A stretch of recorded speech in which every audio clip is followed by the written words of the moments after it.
I've trained 99% of my life alone. No one's even going to applaud you. No one's going to give you a pat on the back. No one pat me on the back. I did all of the work alone. These sort of small personal victories that you do in private, there's no audience. Anyone can be who they want to be. But it's a journey that you will probably go on by yourself. And people don't know how to like themselves. But it's not complicated. I have to go away for a while here.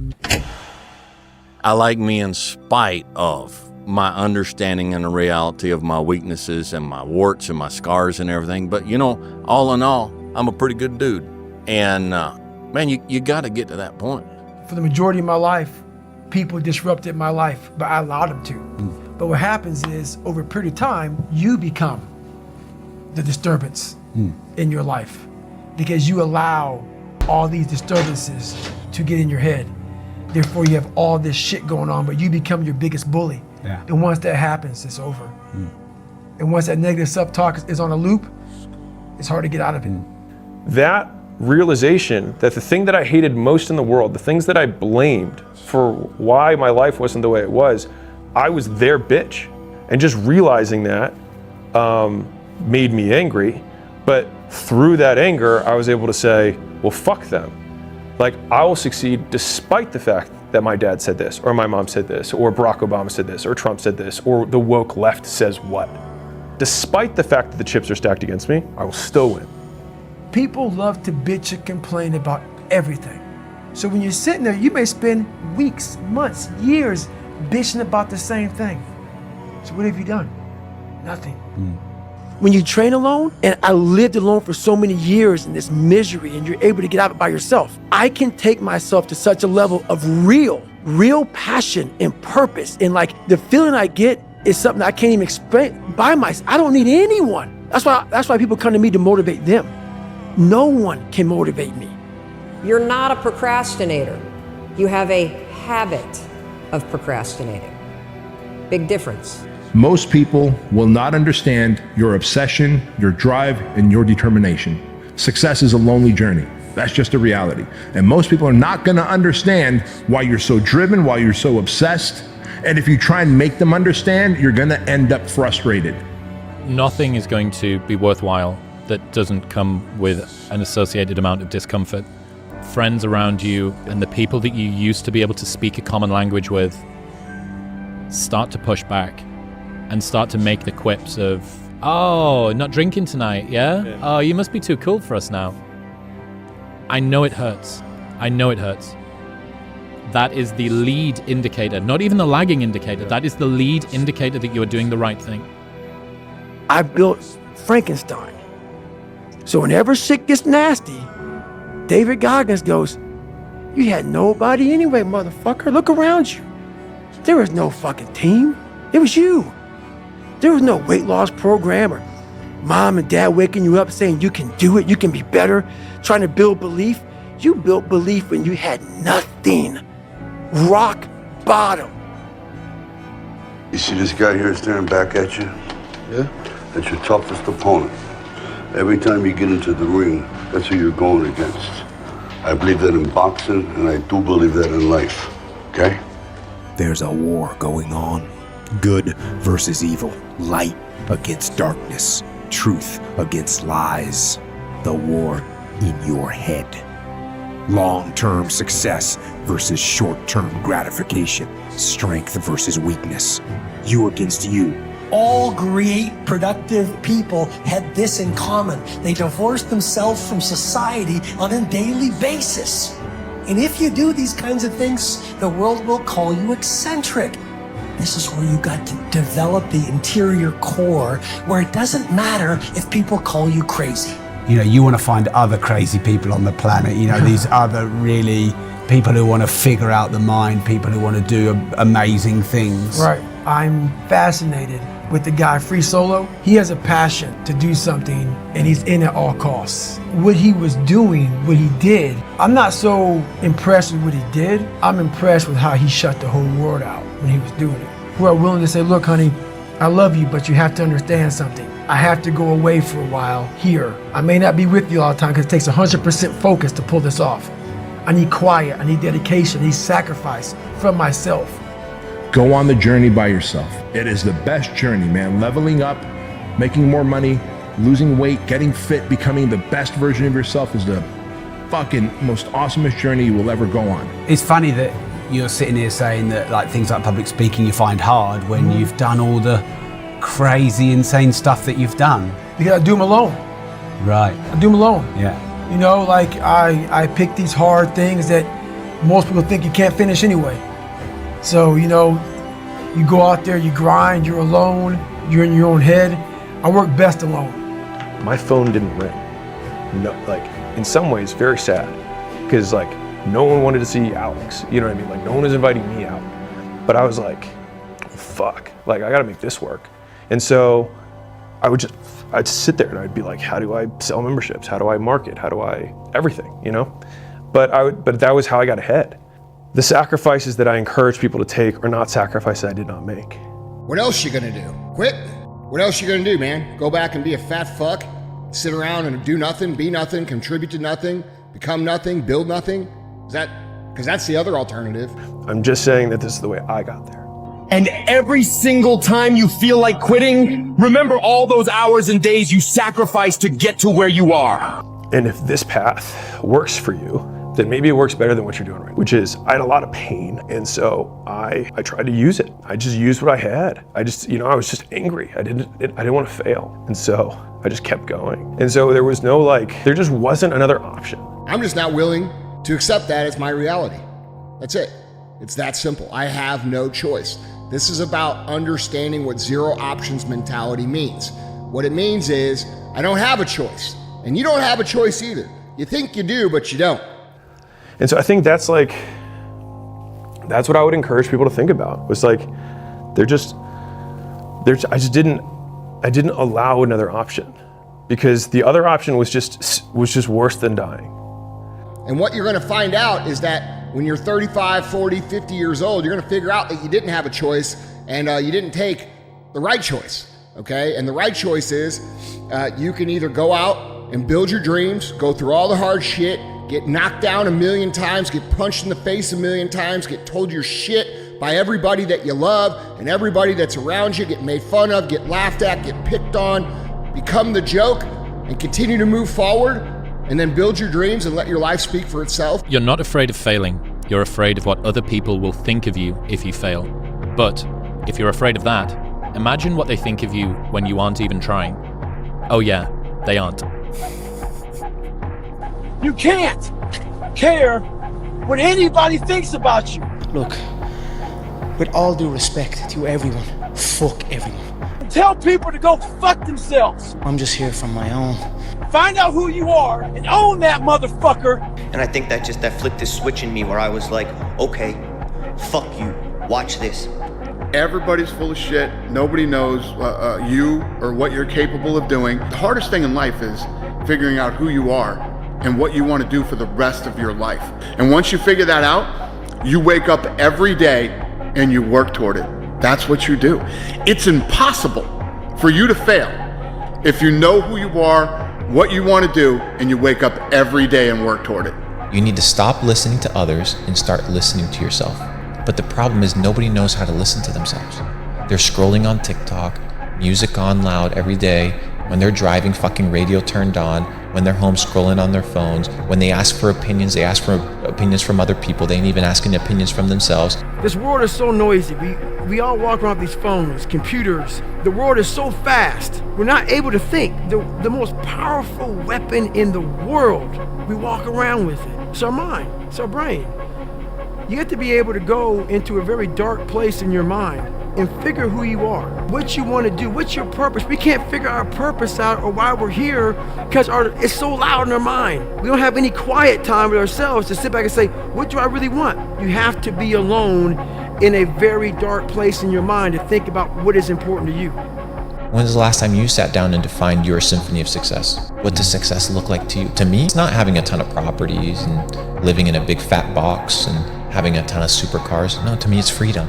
Like, if you don't like their life, don't listen to what they say. Like, don't take their advice if you don't like what you see. Stay on your path. Don't allow your path to be altered by someone else's failures or successes. It's all about you guys. If everyone around you has a life you don't want, then don't listen to any of their advice. Do you think the biggest battle in all of this is blocking out what everyone else thinks about you? Yes. Most of us fail in life because we're afraid of what everyone around you is thinking. That's 100% truth. So we live by the narrative of other people. And every day, the same answer came back to me. Do you want to be on your deathbed knowing that you could, but you didn't?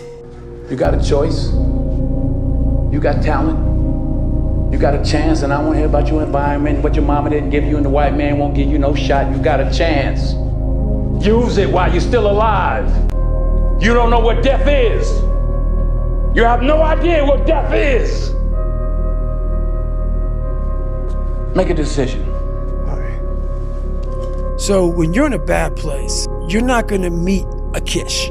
You're gonna meet a person that's very similar to who you are at that time. And then you bring a child into this world. And as you start to move up in this world and get better, and you realize, I need to get better, you try to pull that person along with you. A lot of times they don't want to come where you're going, and it creates a bad environment. You need to seriously be selfishly focused. And what I mean by that is, if people aren't adding to the mission or helping you get to the mission, they're no longer a part of the mission. And so if you look at your friends and you ask yourself, does this person increase or decrease the possibility of failure with my goal? It's very easy to answer that question. It's yes or no. It's increase or decrease. There's no in between. Do they increase or they decrease my possibility that I get to my goal? If the answer is decrease, then get rid of them. And it's a very difficult thing to do, man. It really is. Because when you have childhood friends or people that you've known for a while, it's very difficult to let go of those relationships sometimes. But sometimes it has to be done. A lot of people need to shed friendships, but the thing is that it's more that they call them friends, but they're not really friends. They're just there. Can seem like a friend. Feeding you drinks at the bar can seem like a friend, but are they really helping you in any way, shape, or form? No, they're not. They're not. And they're there because they've always been there, but not because they should be there, but because they're going to help you get to where you want to go. They're just there. They exist. They're not going anywhere. They don't have goals. Just like everybody else that's listening, don't ever think or believe that you gotta smoke what they smoke, drink what they drink, wear what they wear, be a part of whatever it is they made you do. And guess what? If it's considered something negative to me, but yet you're doing it and it makes you happy, I want you to do what makes you happy. A friendly reminder that in 3 generations, everyone who knew us will be dead, including the people whose opinions stopped you from doing what you wanted all along. Imagine that someone you know achieves every dream and hits every goal they have. Years later, they get old and die. 2 years after that, how much do you care? About as much as everyone else will if you accomplish your goals and dreams. Do it for you. Who am I? Am I where I want to be? Am I accomplishing my goals? Look at my ecosystem, look at my body. Am I happy with this? Like, is this my fullest potential? If the answer is no, ask yourself, what information do I need in order to change those things in my life that are not optimized? And you can choose to be the hero of your own movie right now. Write down your goals. Write down things you want to improve. Write down things you won't tolerate from yourself. Write down things that you've done in the past that you never want to see yourself do again. And go forth from here as the hero of your own movie. Make a plan, but it all starts with small compounding wins. Doing the same thing every single day consistently will not only get you further along, but it'll make you a master. You can have the best ship in the world. You can have the best cruise liner, but if the captain does not know where to go, that ship will drift around the world and out there at sea and will never end up anywhere. And this is exactly the way it is in real life. The simple truth is, if you don't have a vision, if you don't have a goal, if you don't see your future laid out in front of you, you're just floating around without a purpose. And while I'm stretching out, I'm thinking about my plan for the next day. And I'm thinking about all these different obstacles that may come up. A lot of us aren't prepared for life. We get up willy-nilly and just hope life is gonna happen. It is gonna happen, but it's gonna happen with a prepared mind or an unprepared mind. You need to be ready for it. I know for a fact I'm not gonna wanna work out tomorrow. Therefore, I'm preparing my mind for that. This happened, that happened. Always prepare myself, not in a morbid way, but just like, look, man, be ready for life. Don't let life just start attacking you left and right. Make sure that you start to build a mental armor so then you're ready for life. And that comes with a very physical way, and the physical helps out the mental. Life can be much broader once you discover one simple fact, and that is everything around you that you call life was made up by people that were no smarter than you. Once you drop your own limitations so one thing we do bad in life is we put all these people above you. Never put anybody above you, man. Make it an even playing field. But you can't make it an even playing field if you're not working your fucking ass off. It's so easy to be great nowadays, my friend, because most people are weak. Most people don't want to go to that extra mile. Most people don't want to find that extra because it sucks. It's miserable. It's lonely. You talk about that you were kind of, lonely by yourself. I was the same way. And that used to hurt me growing up. Now I fucking thrive in that shit. That's the only place to be. Every single person who wants to do something with their life and has done something with their life has gone through the exact chapter that you're going through. And it's the lonely chapter. It's the chapter where you don't fit in with your own friends, but you don't have the outcomes yet to fit into a new group of friends. And you're going through this and you're like, is this even worth it? Because you have no signs of success, right? But if there's anything that you can take away from what we're saying right now is that the sign of success is the hate that you get along the way. If there was a big meta indicator that you're doing the right thing, doing what everyone isn't doing is already probably the single biggest indicator that you're doing the right thing. You will never in life meet a hater doing better than you. That's a fact. Ever. The pushback you are getting is the indicator that you are doing the right thing. Because they're projecting the things that they know they should be doing that you are doing that they're not doing, and you remind them of that. So even though the mountain that you're climbing is actually a smaller one than the one that you ultimately want to climb, you're actually at the top of their mountain. You quitting drinking or you staying in to work on your side hustle or your project or the business that you want to launch or the podcast, you might be at the top of their mountain. And so they are tearing you down because now you remind them that they haven't done it. And it's purely a projection of them onto you and has nothing to do with you. Once you take control of your mind, you start making decisions for yourself versus your mind making decisions for you. Extreme ownership is this went wrong, this failed, didn't accomplish this, and it's not the fault of my boss, it's not the fault of my girlfriend, it's not the fault of my parents, it's not the fault of the weather, it's my fault. And I'm gonna take ownership of it and I'm gonna fix it. That's what extreme ownership is. Everything you want in life, you can have, but not 1 second before you stop making excuses for not having what you want. It's always tomorrow. And so they never talk about anything in terms of today. And so it's about starting tomorrow, the diet on Monday, next year, my New Year's resolution. It's always pushing off. And so the first lesson is 2 words. It's my fault. I have to own that. And I think my fault you can kind of extrapolate to right now. And this is a very difficult thing to do because it hurts. You look around at your life and you look around at your job and your financial situation and your relationship and your physical health and all the problems that you may have with those things. And you say, the reason I have all of those problems is because of me. And a lot of times our ego rejects that and makes excuses and lies. And then we don't have to change anything. And then nothing changes. You basically have to own everything that passed to this moment. So all the pain that I've gone through, all of the Mondays that I've missed, all of the diets that I've skipped, all of the savings I haven't made, all of those are not my dad's fault, my mom's fault, my circumstances' fault, the country I was born in's fault, the zip code, any of those things' fault. It's just mine. Because whatever you cast blame to is where you also cast power to. It's our responsibility to show up to the Coliseum of life, prepared for fucking battle. I don't care what you're going through, what life's throwing at you. It's your responsibility to find your new 100%. Take it upon yourself to do that. Stay hard. Listen to the voice from within, the energy inside, knowing you can be more than this. Where there are no limitations, excuses, negative energy. It's just high voltage or positive energy. Everything that has to do with your life is your fault. And a lot of people will reject that. And you're right. Stay poor. You're totally right. You'll never be successful. You're totally right. I believe you. You get to look yourself in the mirror and ask hard and tough questions. What am I doing every single day with my life? Creating obstacles, challenges, and distractions for myself. There have been slaves for thousands of years. There were slaves in Egyptian times. There were Jews who were slaves. There were Persian slaves. There were white slaves. There were black slaves. Humans have enslaved one another, period.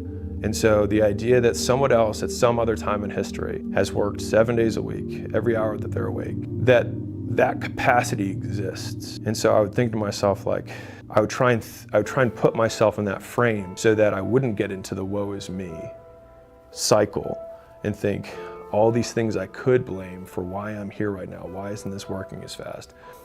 And just say, like, what can I do now? Stop complaining about the results you didn't get from the work you didn't put in. The only way to become more successful than most people is to be willing to do something most people aren't willing to do. You just eliminate all external distractions, you know, that's what's going on, and just focus on the process itself and enjoying it every single day. Chopping wood, carrying water. You know, greatness is not meant for a few chosen people. It's meant for those who persistently pursue their dreams every day and make that choice when they wake up. So, without you or with you, there is always gonna be champions. With your name, this is your choice. Yeah. You wanna put your name there? Okay, work hard. No, bye-bye. Yeah. You wanna become best. You wanna become champion, and now you wanna say like you tired. Who cares? You tired or not? Nobody cares about it. He was tired. He have personal problem, family. Nobody cares. No one's ever gonna help you guys. You've got to help yourself. And that was when, like, the reality of the situation of, like, there was no escape. There was no one who was going to come to save me. And I couldn't blame my dad. I couldn't blame my mom. I was the one who had chosen this life. But the alternative was that I had to go back to my father, a failure. No one cared that I was sleeping alone. I let them know I'm sleeping on the floor. And a month later, when you're still sleeping on the floor, everyone's like, don't care. Like, great. You're pursuing your dream, right? Finding myself in a world where there's so many seen opinions about yourself when everybody's telling you who and what you are. So I'm obsessed with finding myself now after and not having to prove anything to anybody other than myself. I have come to the place in my life where when I meet somebody and they don't like me, and you can tell, I don't care. I don't care. A lot of people say they don't care. When you get to the point where you really fucking don't care, you don't have to say you're dangerous. You become very, very dangerous. I'm not saying don't care like, I don't care if I do that. No, when you don't care about other people and how they view you, about how you walk, how you talk, how you dress, where you want to go with your life. And when I meet somebody that they really like me, it's like, okay, but it doesn't carry much weight either, because I'm going to be leaving. You know, we're not staying. I like me. And it's enough. And so when I meet someone who doesn't like me, or I meet someone who does like me, it doesn't alter my cell. In the beginning, it's really, really hard. Being able to think for yourself and treating it like a muscle, I think, is a smart way to consider it, because you've been resting on societal norms and the way you've dealt with past trauma and your parents' expectations and what all of your friends do and what's accepted and all of this stuff for so long. There are guys out there that don't have someone like that in their life. Someone who's going to be that person that makes them feel good about themselves. But if we become the person that we like. Tell me, how do you like yourself? Find somebody that you like, that you genuinely like, and figure out what it is about them you like, and incorporate that stuff into your own life. If that's the stuff you like, then incorporate that stuff into who you are, and then you like yourself. Once you feel good about yourself, all the anger, not all of it, we're human, jealousy, these things start to really go away. She's like, no, I'm good. Yeah. I'm good. I'm good. It's water under the fucking bridge. The grind. If you're worried about something that someone did to you years ago, you're being a pussy to yourself, man. You're not getting out there and squeezing that fucking soul out every day. Yeah. If you grind hard, man, I got time to worry about your monkey ass. Because tomorrow, I got to go back to the grind. I like me. I would buy me a drink. I look at me now and I see all the work. Okay, I see all the negatives more than anybody else does. I see the positives. And over the whole balance of stuff, I like me. And I can give myself the same grace. If you and I were friends, I can give myself the same grace I can give you. Because I like me. When you're full, you don't need other people to fill you up because you're full. That's right. I think a lot of people, They like need people's respect, they need people's opinions, they need people's attention, they need people's love, because they're empty. That's right. And they're trying to fill themselves up through other people. But no one can live to your standard, Exactly. so you're always going to feel empty. As soon as you start taking action, everyone around you will collapse and try to pull you down. And so the only way to protect yourself against that is to increase your own approval of self and decrease how much their opinion of you matters. You have to be proud of you for taking the step. If you want to be exceptional, then it means you will be an exception. The majority of people will not behave the way you are. They will say, why are you acting so weird? Why are you behaving this way? This isn't normal. What's going on? They're going to ask you these questions because they want you to get back in line. But back in line leads down the road, and you know where that road ends, and you know that's not where you want to be.